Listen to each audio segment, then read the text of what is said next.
मेरा मन हंसा राजा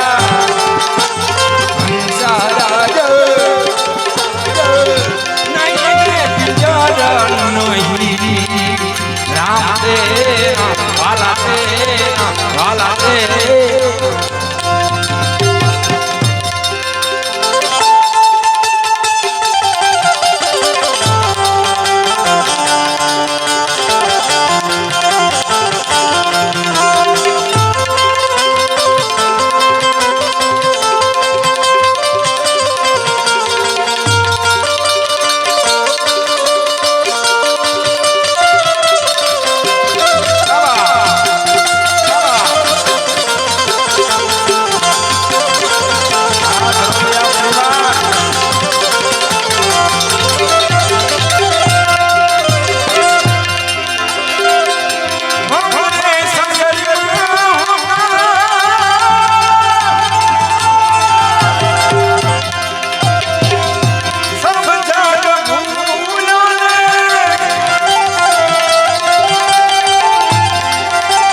नहीं तेरा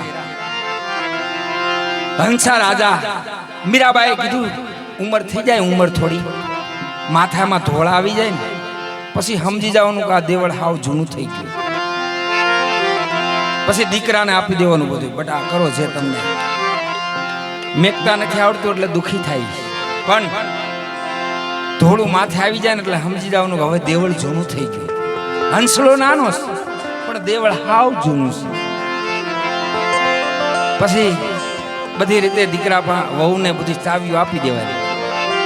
સંતો કહે છે, મીરાબાઈ કહે છે, જૂનું થયું દેવળ જૂનું થયું, મારો હંસલો નાનો અને દેવળ બહુ જૂનું. અને આમ જો માડીના દીકરા છે ને, લીલા માના દીકરા પાછા ન પડતા મા પાછળ વાપરી નાખજો. આ જગત જ એને બતાવ્યું. બધું મળે પણ માં ના મળે. અને આ જગત જો બતાવ્યું હોય ને તો જગત જનની માએ બતાવ્યું છે. બાકી આપણે દેવી દેવતાના નામ લઈ એ તો આપણા વર્ષોથી આપણા પાનામાં લખેલું છે, પણ આપણે જોયા નથી માને, ભગવાનને, ઈશ્વરને જોયા નથી. જોઈ છે તો માને, માએ આપણને જગત બતાવ્યું છે. માના તોલે કોઈ નો આવે. એટલે મીરાબાઈ શું કહે છે, નેવાડના મહારાણી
જીતુભાઈ આને પ્રેમ કહેવાય, માની ઉપર પ્રેમ કહેવાય. જીતુભાઈ તમે વિચાર કરો, ભાવથી ભાઈ અંદરથી કાઢવું બહુ અઘરું છે.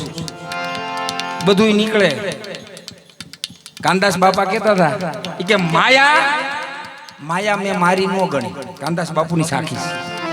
માયા મેં મારી ના ગણી તો સોરું પોતાના ખાય, પણ એમાંથી જો કોઈ આનથી થોડો પર હાલે ને તો મોટો મણિધર થાય.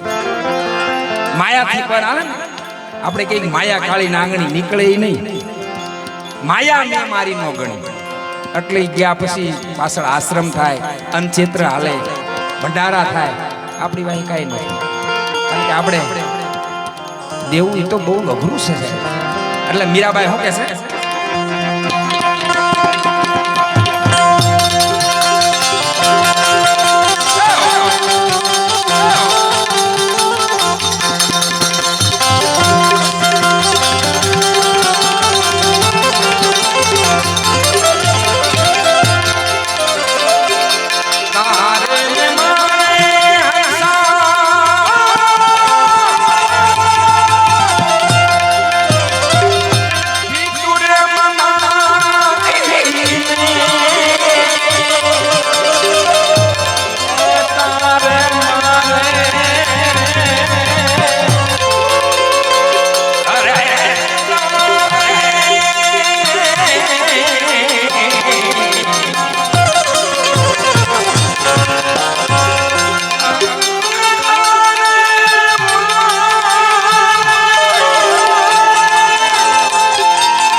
ને દેવળ એક ભજન લઈ પછી આપણે ભાઈ શ્રી અશ્વિનભાઈને સાંભળશું. હંસલો નાનો ને દેવળ જૂનું થયું સાહેબ.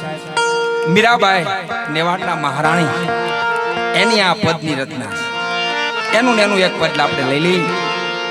ઘડી પલકી ખબર નહીં જીવ કરે કલકી બાત. જીવ માથે જમ ફરે જેમ તેતરમાં ક્યારે વહી જવાનું. ભગવાને આપણને જેમ માનવને જીવવું એમ જીવવા આપ્યું. ખાલી 6 વસ્તુ ભગવાન કે મારી, બાકી બધું તમારું. કઈ કઈ? પહેલી સુખ અને દુઃખ. સુખ ગોતવા જાવ ને દુઃખ આવી જાય તો માનવાનું કે ઈશ્વરની ઈચ્છા નથી. બીજું જસ અને અબજસ. જ લેવા જાવ ને અબજો મળે એટલે માનવાનું ભગવાનની ઈચ્છા નથી. છેલ્લું જીવન અને મરણ એના હાથમાં છે. એક જન્મ દેવો એ ઈશ્વરના હાથમાં છે અને એક મૃત્યુ ક્યારે આવે, ક્યારે આપણે વહી જવાનું. આપણે કે કાલ જ મારી હારે હતા અને અચાનક શું થઈ ગયું? ઈશ્વરની ઈચ્છા નથી એટલે બોલાવી લીધું. બધાને વહેલું મોડું જવું પણ સત્કર્મ કરવું, ધર્મ કરવું, પુણ્યદાન કરવું એનું કામ છે. કર્ણએ દાન કર્યું દી ઉગે પૂરજ નારાયણ ભલે ઉગ્યા બાણ. બાણ તું મારા લો બામણા અને કર્ણ દાન કરતો. અને આયા આપણે તો મા પાછળ આનંદ કરવા બેઠા. આવો આવો વલ્લભભાઈ આવ્યા. અમારે વલ્લભભાઈ ગામનું ગૌરવ સાહેબ બાજુ આવો. આવું આ એક ભજન ગાઈ લે. માની પાછળ આપણે કઈક સારું કરવા બેઠા છે. માના આત્માને સદગતિ મળે, શાંતિ મળે. અને સાહેબ માની એવી કમાણી છે કે એમના દીકરા મુંબઈ રહેશે બધાય. અને હમણાં અમારે ગોપાલભાઈ કહેતા હતા કે માં એટલું આભૂષણ પહેરતા સાહેબ બીજાના ડોકમાં મેં જોયું નથી. કે એમ માની કાંઈક કમાણી હોય ને તો એ બધું સુખ સંપત્તિ હોય. દીકરાના ઘરે દીકરા લીલી વાડી મેકી ત્યારે માની કાંઈક પુનાય હોય. બાકી કર્મમાં હું તમે બધાય છે. મહાભારતમાં એકવાર મહાભારતમાં રાતે યુદ્ધ વિરામ થયું ને ભીષ્મ પિતા બાણની સિયા માથે ઉદાસ. 5 પાંડવ માં કુંતામાં સઠ્ઠા નારાયણ દાદાને કે પ્રણામ.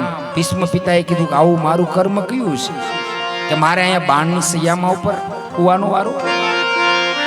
મારી માં જેવી કોઈ જગતમાં પવિત્ર નથી. ગંગાનો પુત્ર.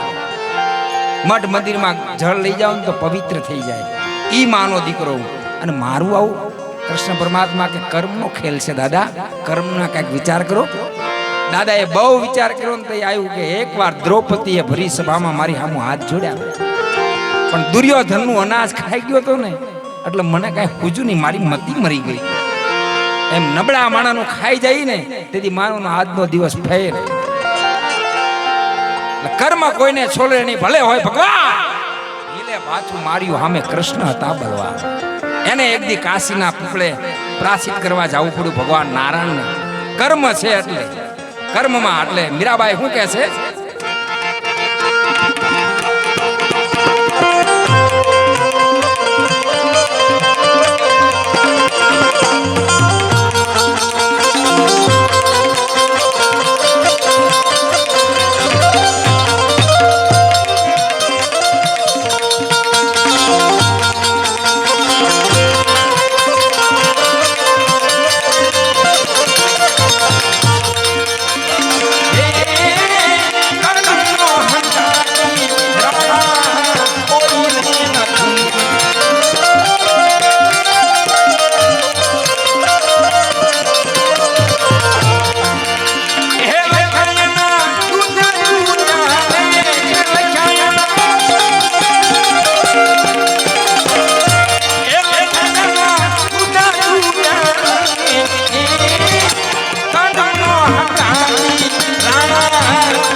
એક જ માના બે દીકરા હોય ને એક દુખી હોય ને એક સુખી હોય માંગલી હું કરમ કરેલું હોય ને કઈ ક્યાંક ખખડો ન રહ્યો હોય એ કરમ હંકાતી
એક જ ખાણમાંથી બે પથ્થર કાઢ્યા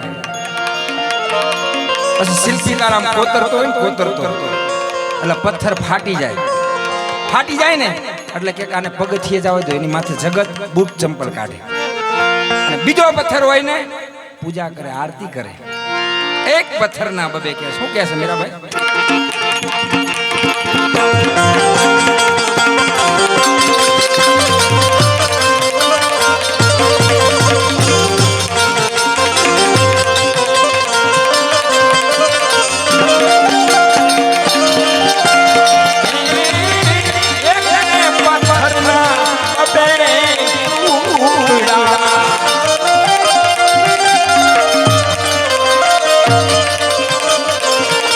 Yeah.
જોરદાર તાળીઓથી સાઉન્ડ ને વધારો. સારા સાઉન્ડ હોત અમે ગાઈ ગઈ. તાળીઓથી વધારી લો.